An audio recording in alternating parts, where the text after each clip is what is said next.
Ассаламу алейкум. Привет все мои подписчики.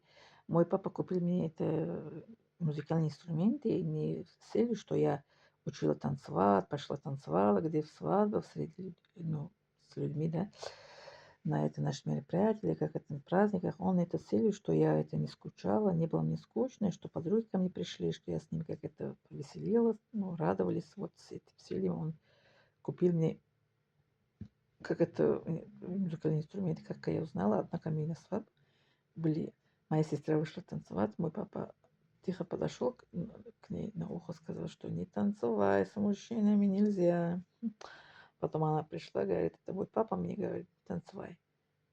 А я сама не любила танцевать, это где-то на свадьбе, на вечеринке я не любила, это не мое было. А вот дома с подругами, когда мои сестренки подруги пришли, у меня же не были подруги, сестренки подруги пришли, одноклассницы, с ними мы как это играли это музыкальные инструменты, и танцевали, и повеселились, и радовались.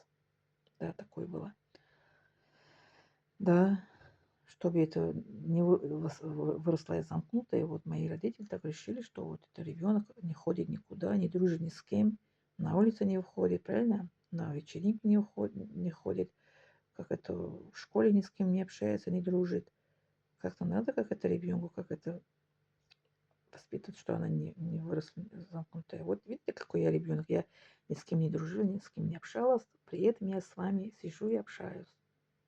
Я общаюсь за это, как говорят, за экраном, за кулисами. И в этой тоже это я могу как это выступать. В этой а, зал тоже могу. Я в Москве в зал это переводчиком, как это выступала.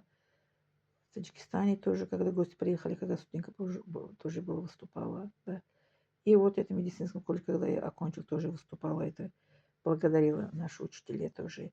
Моя учительница по-английски в медколледже, она мне отправила голосовой, говорит, какой оратор, говорит, ораторские у тебя это способность, говорит, какая ты молодец, говорит, Фируза. Красиво это ты выступала. Вот так это благодаря это мои родители, что воспитали меня такой. Во-первых, благодаря Аллаху, что он это создал мне такая мусульманка. Во-вторых, что мои родители воспитали такой девочкой.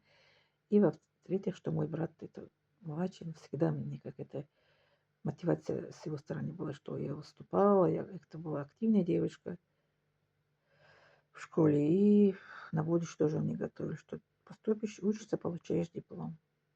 Насчет личный, он никогда мне не сказал, что ты выходишь замуж. Он сказал, что учишься, получишь диплом, а дальше потом сама как это выбор за тобой. Уходишь замуж, не уходишь, это твоя жизнь личная.